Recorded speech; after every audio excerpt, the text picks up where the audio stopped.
Hi friends, and welcome back. Today we are going to be making my famous chicken and dumpling recipe. These dumplings are the fluffiest, most delicious dumplings you will ever taste in your life. It's a tried and true recipe, never fails, and I cannot wait to share it with you guys today. So let's get started.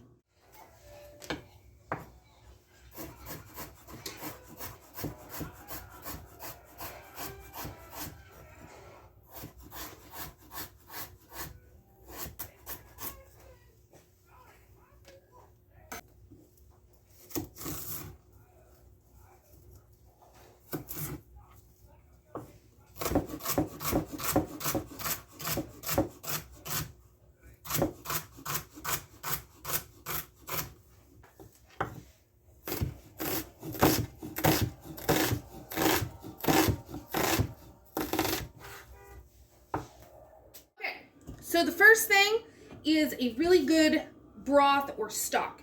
Now, what I like to do is actually cook a whole chicken and take all the drippings and yummy goodness from cooking that chicken and then removing the meat and then using all those bones and skin and leftover meat and stuff to make a really rich broth, which is exactly what this is. I added garlic and onion and celery, sage, thyme, rosemary, a little bit of marjoram, all of that thrown in a crock pot, and I just let that go for about 12 hours. So this is a nice rich broth. I'm actually going to cut it a little bit because it is very, very, very flavorful.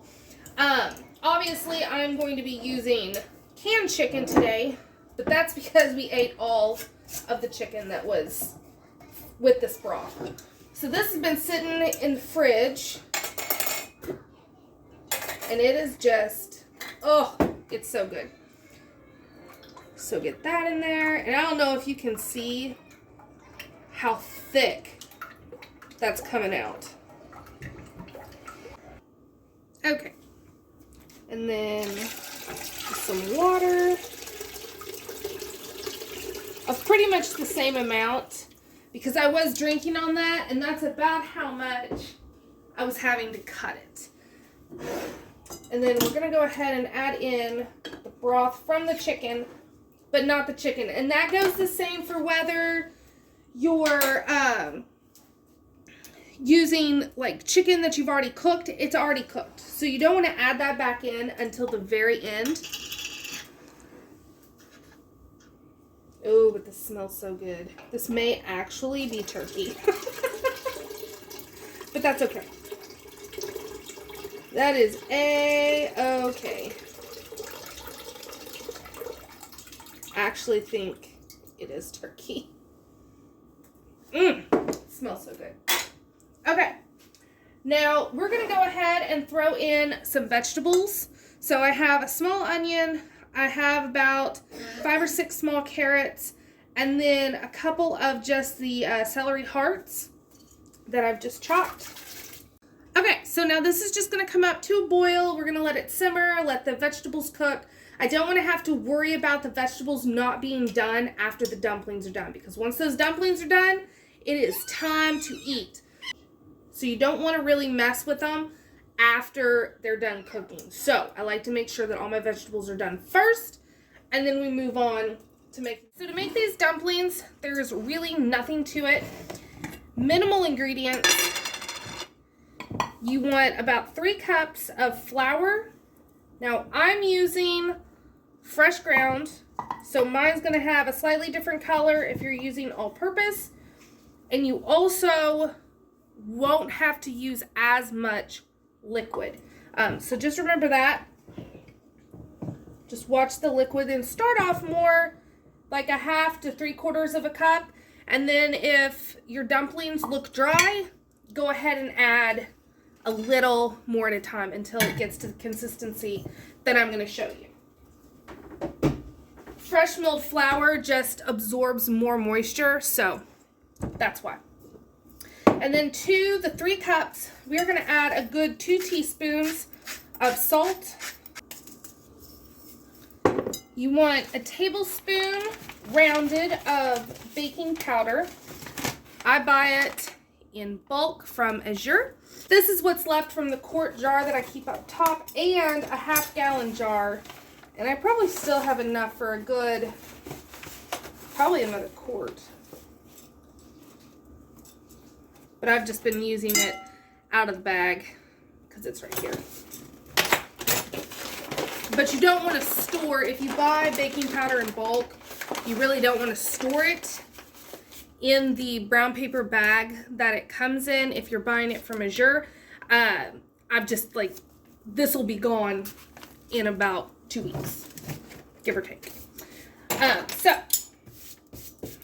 got that. We're gonna do a little stir. Make sure all that salt and baking powder is mixed in well. No. Okay. So now to that, I'm going to add 3 tablespoons of olive oil.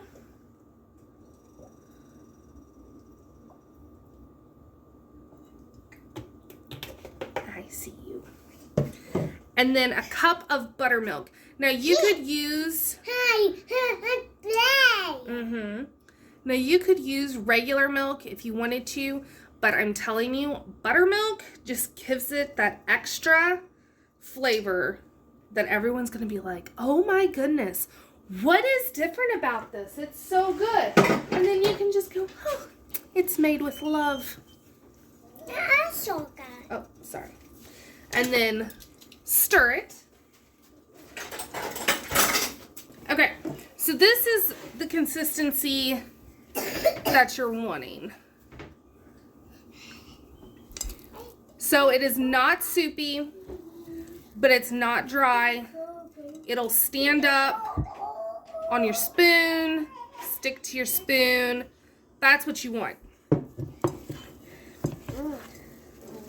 So now all we're gonna do is just, we're not gonna mess with it anymore.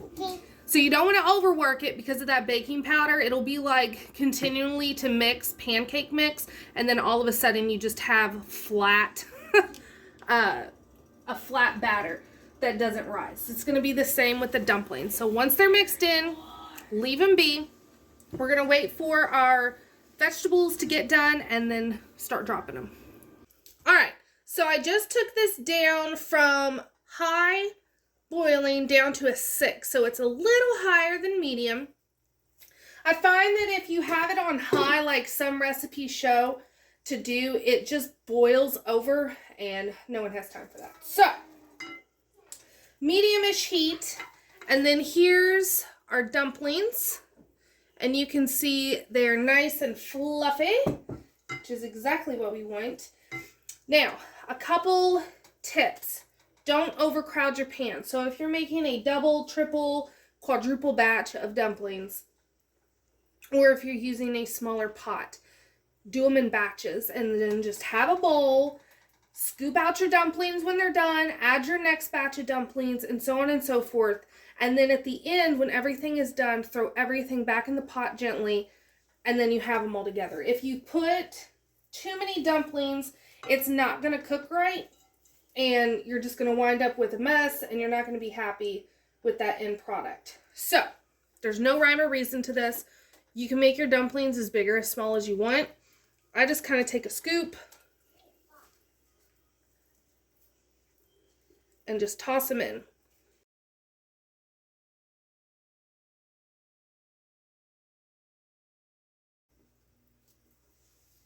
Okay.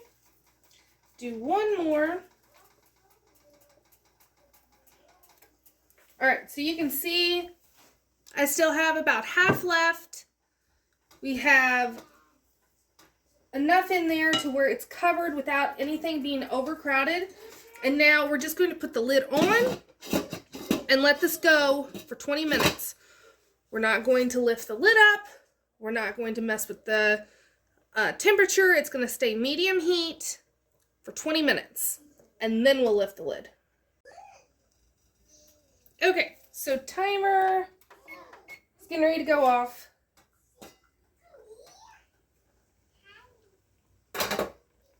And look at the pretty dumplings.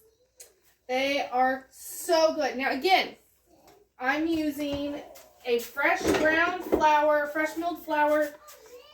So they're going to look different because the flour's darker. So don't be freaked out if yours don't look like mine. But there's the dumpling. And since we're doing more than one batch, this is all you got to do.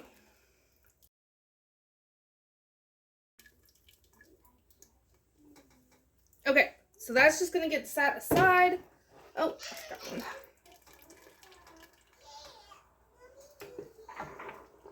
Okay. Set that aside and then just right back into the same pot. Okay, so I just took the lid off. Let's see if I can get you in just a little closer. Okay, so now all you want to do is throw your other dumplings back in, just gentle. And then we're going to go ahead and throw in our chicken. And with the chicken, all you got to do is heat it through. And I also just wanted to show, for those that don't know, when I say pretty chicken, this is what I'm talking about. So this is par-cooked chicken. This is the way, or turkey, whatever this is. This is the way I love, love, love, love, love to do it. Because look how it all stays in its chunks. Now it is easy to break it up, but also this will clean right up. If you ever do the ugly chicken or the raw pack chicken, you know you get all those proteins that get stuck to the jar, and it's such a hassle to get off. You don't have that when you par cook. And then also where the ugly chicken, like all you can do is shred, this, as you can see, keeps it chick. So it just adds like extra stuff that you can do. But I'm going to go ahead and turn off the heat because everything is cooked and the chicken will heat up, and we are going to plate this, and I'm going to show you what the inside of these delicious dumplings look like. So does that not look like just a well-balanced meal? And you have that gravy, broth, whatever you want to call it. This stuff is so, so good. But let's face it, the dumplings are where it's at. But are you ready?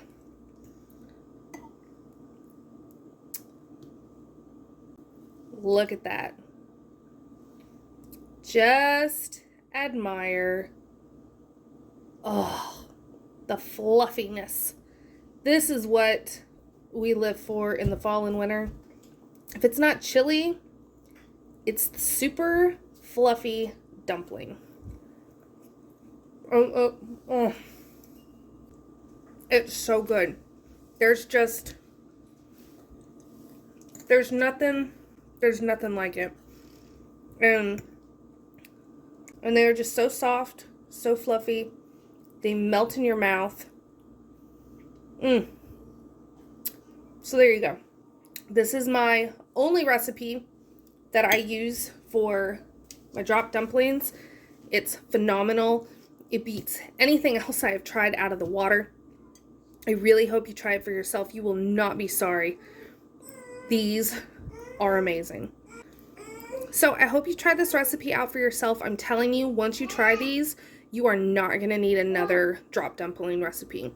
You're just going to want to use these. So I hope everyone is having a wonderful Wednesday, and I will see you all in my next video. Thanks for watching.